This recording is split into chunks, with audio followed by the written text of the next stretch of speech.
Ils ont vu que le messager d'Allah sallallahu alayhi wa sallam les invitait au salut, il les invitait au paradis. Ils ont réfléchi, ils ont pesé le pour et le contre. Ils ont dit quel est mon bénéfice, quelle est ma perte, et ils ont vu clairement qu'il était important pour eux de franchir le pas.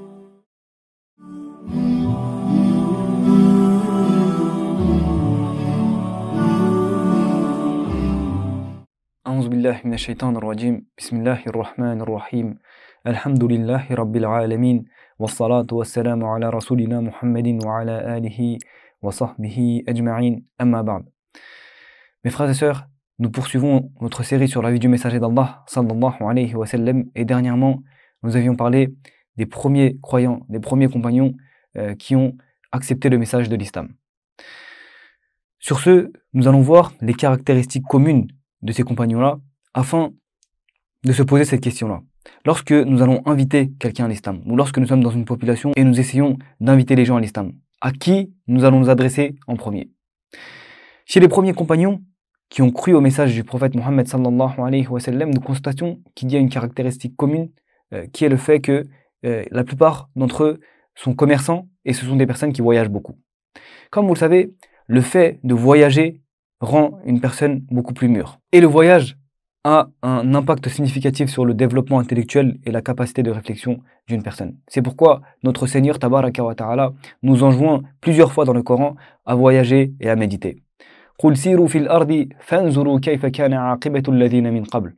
Dis, parcourez la terre, voyagez et regardez, constatez, méditez sur la fin de ceux qui vous ont précédés. Voyager de manière consciente permet à une personne de découvrir de nouveaux horizons, de nouvelles cultures, afin de s'ouvrir aux autres.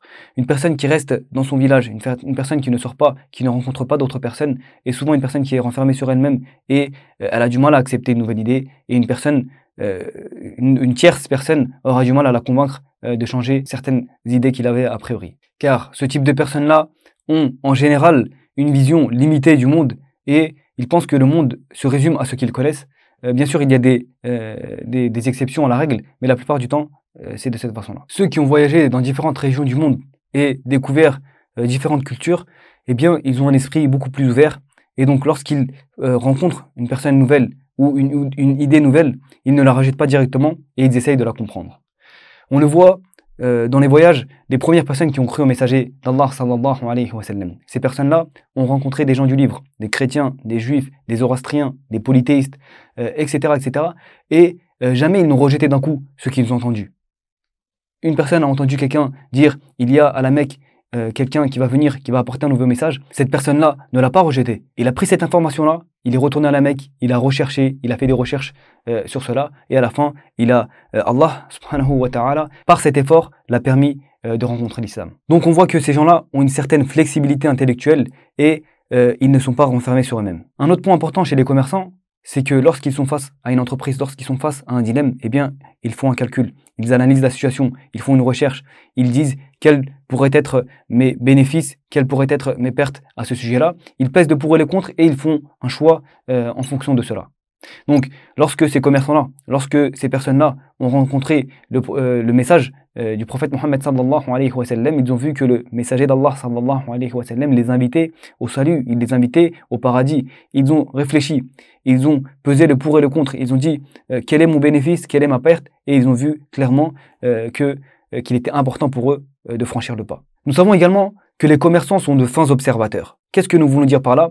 C'est que ils commercent avec beaucoup de personnes, ils sont en contact avec différentes personnes de différents horizons. Donc avec le temps, ils ont cette capacité-là à reconnaître une personne qui dit la vérité, une personne qui ment, et à reconnaître certaines choses, certains points importants chez leurs interlocuteurs. Lorsqu'ils ont été face au message du prophète sallallahu alayhi wa sallam, ils ont directement pu faire cette analyse-là et ils ont compris, ils ont su que le messager d'Allah sallallahu alayhi wa sallam n'était pas un menteur, qu'il était digne de confiance, et donc ils ont cru en son message. Lorsque nous analysons les caractéristiques des premières personnes qui ont cru au messager d'Allah sallallahu alayhi wa sallam, nous voyons également que la plupart d'entre eux avaient des bases en ce qui concerne les concepts de la religion. Ils avaient déjà entendu par quelqu'un de leur famille ou bien lors d'un voyage les concepts de religion, de prophète, de révélation, etc., etc. Khadija radiallahu anha lorsque le prophète sallallahu alayhi wa sallam lui est venu après la première révélation, eh bien, elle l'a orienté vers son cousin. Elle avait déjà entendu ce type de choses par son cousin Waraka ibn Nawfal. C'est la même chose pour Saïd ibn Zayd. Saïd ibn Zayd était le fils de Zayd ibn Amr ibn Nufayl. Il avait déjà entendu par son père certains concepts, comme le fait de ne pas adorer des choses en dehors d'Allah tabaraka wa ta'ala. Et il y a d'autres exemples sur le fait que ces personnes-là avaient des bases en ce qui concerne la religion. Le troisième point qui est très important est le fait que la plupart d'entre eux étaient des personnes qui étaient instruites. Peut-être qu'aujourd'hui, lorsqu'on dit ça, savoir lire, savoir écrire, c'est quelque chose qui est banal, qui a été propagé dans la plupart du monde entier. Eh bien, à cette époque-là, à la Mecque, il y avait seulement 20 personnes, une vingtaine de personnes qui savaient lire et écrire. Et parmi ces 20 personnes, il y avait Abu Bakr, Ali, Abdurrahman ibn Auf, Abu Ubaïda ibn Jarrah. Il y avait également Saïd, il y avait Saad, il y avait Fatima, radiallahu anha. Donc nous voyons qu'en d'autres termes, la moitié ou plus de la moitié des personnes qui savaient lire et écrire à la Mecque étaient dans le camp du messager d'Allah sallallahu alayhi wa sallam. Et parallèlement, ceux qui s'opposaient de manière consciente au message du prophète Mohammed sallallahu alayhi wa sallam, les Tawarit de la Mecque, eh bien, étaient l'autre moitié, ceux qui savaient lire et écrire. Quatrièmement, c'était des personnes qui étaient compétentes dans leur domaine d'activité. Peu importe le domaine d'activité, qu'ils soient esclaves, qu'ils soient ouvriers, qu'ils soient femmes au foyer ou bien commerçants, c'était des personnes qui étaient très compétentes dans leur domaine et qui n'étaient pas médiocres. C'est-à-dire que les gens les aimaient, les gens avaient confiance en eux, les gens aimaient le travail qu'ils faisaient et donc peu importe le travail, peu importe le domaine d'activité dans lequel ils exerçaient, eh bien ils étaient très compétents. Cinquièmement, nous constatons que parmi ces premières personnes qui ont cru au messager d'Allah sallallahu alayhi wa sallam, eh bien ils appartenaient à des familles et à des classes sociales différentes. Pourquoi nous soulignons sur ce point-là? Car certaines personnes disent que il y avait déjà une guerre de clans à la Mecque à l'époque du messager d'Allah sallallahu alayhi wa sallam, et le prophète sallallahu alayhi wa sallam a continué à faire perdurer cette guerre de clans-là, et donc il a pris de son côté les personnes qui sont de son clan ou bien qui sont alliées avec son clan, et il a été ennemi des autres. Alors que seulement si nous constatons, nous analysons les premières personnes qui ont cru au messager d'Allah sallallahu alayhi wa sallam, nous voyons qu'ils viennent de différentes familles et que cet argument-là est erroné. Il y a un autre type de personne qui dit que l'islam, le message du prophète Mohammed sallallahu alayhi wa sallam était exclusivement orienté vers des personnes qui sont de la classe sociale qui est très faible, qui sont soit esclaves, soit ouvriers, soit travailleurs, et donc que ces personnes-là ont été un petit peu obligées. Ils ont voulu sortir de cette pauvreté, de cette misère, et donc ils ont accepté le message du prophète Mohammed sallallahu alayhi wa sallam, et ensuite, après, avec les guerres, les butins, etc., ils ont augmenté leur classe sociale.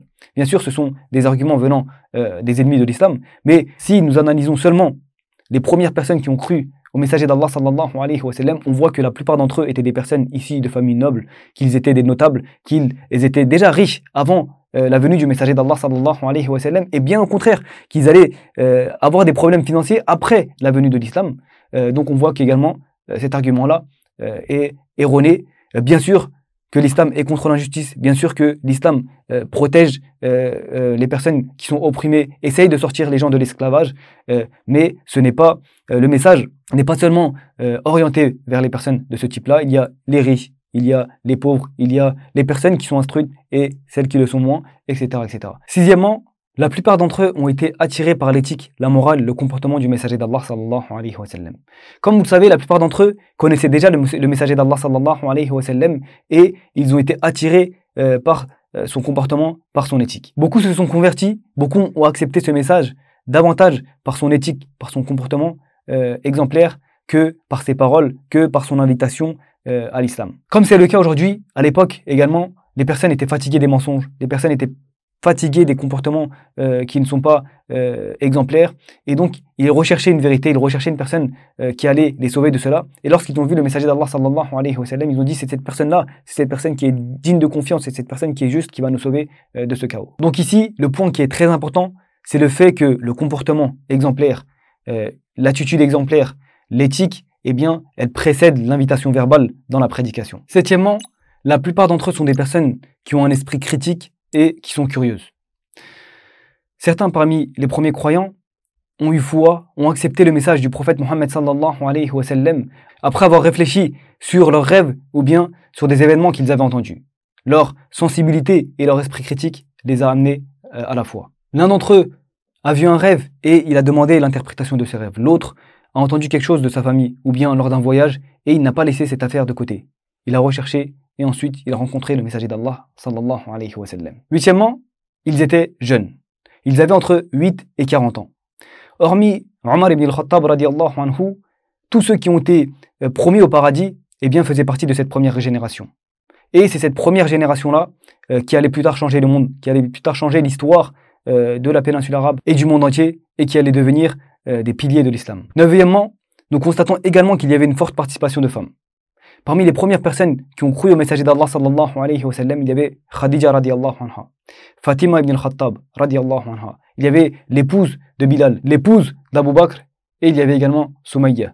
Donc, la moitié des premières personnes qui ont cru au messager d'Allah sallallahu alayhi wa sallam étaient des femmes. Donc, nous voyons également ici que l'islam ne fait pas de distinction de genre dans l'adoration. Dixièmement, nous allons parler des caractéristiques de cette invitation-là, de la première invitation du messager d'Allah sallallahu alayhi wa sallam. On voit que c'est un appel, c'est un message qui était très clair et très concret. Dès le début, le prophète sallallahu alayhi wa sallam ne se contente pas de dire adorer Allah. Il dit adorer Allah, mais renier Lat, ou renier Uzza. C'est-à-dire qu'il demande, qu'il invite les gens à adorer un Dieu unique, mais également il les enjoint à renier les personnes, les idoles en dehors d'Allah tabaraka wa ta'ala qui sont adorées dans leur entourage. C'est ces personnes-là qui sont concrètes, c'est ces personnes-là qui sont adorées dans l'endroit où ils vivent. Et donc c'est un message qui est très clair, qui est très explicite. Donc nous voyons que même dans une période où les musulmans sont en état de faiblesse, la nature du message, l'intérieur du message ne peut pas être modifié et il doit être clair, concret et explicite. Pour finir, nous pouvons tirer quelques enseignements à ce sujet. Le premier sera de dire que jusqu'à là, nous avons déjà entendu parler de certains enseignements dans les livres ou bien dans certains cours sur la vie du messager d'Allah sallallahu alayhi wa sallam, mais qui ne sont pas en adéquation avec la vie du messager d'Allah sallallahu alayhi wa sallam, ce qui fausse notre compréhension du plan d'action de l'islam, de la méthodologie de l'islam. Donc il faut faire attention à cela. Il faut bien analyser les premières personnes qui ont été invitées à l'islam, le message de l'islam, afin d'essayer de s'en imprégner le plus possible. Deuxièmement, répondre à cette question. À qui s'adresser en premier? Trop souvent, les gens ont tendance à se focaliser sur les personnes qui sont déjà instables, qui sont déjà marginalisées. Et donc, lorsque votre message est en adéquation avec le caractère, avec la vie de cette personne-là, il n'y a pas beaucoup de difficultés pour franchir le pas. Mais nous voyons que le prophète sallallahu alayhi wa sallam s'est d'abord focalisé sur des personnes qui sont influentes et respectées. Le hadith suivant illustre bien cela. Le messager d'Allah sallallahu alayhi wa sallam dit « Les hommes sont comme des minerais, l'or et l'argent. Ceux qui étaient bons dans leur ignorance, ceux qui sont bons pendant leur période de l'ignorance, le seront également avec l'islam, le seront également après avoir accepté l'islam, s'ils acquièrent la compréhension de la religion. » Donc on voit ici que avant de commencer une prédication de masse, inviter des populations entières à l'islam, il faut d'abord se focaliser de manière concrète, de manière explicite à des personnes qui ont les caractéristiques des premières personnes qui ont accepté l'islam avec le messager d'Allah sallallahu alayhi wa sallam. Des personnes qui ont certaines qualités morales et intellectuelles, ce sont ces personnes-là qui porteront l'islam avec succès. Subhanakallahumma wa bihamdik, ashhadu an la ilaha illa ant, astaghfiruka wa atubu ilayk.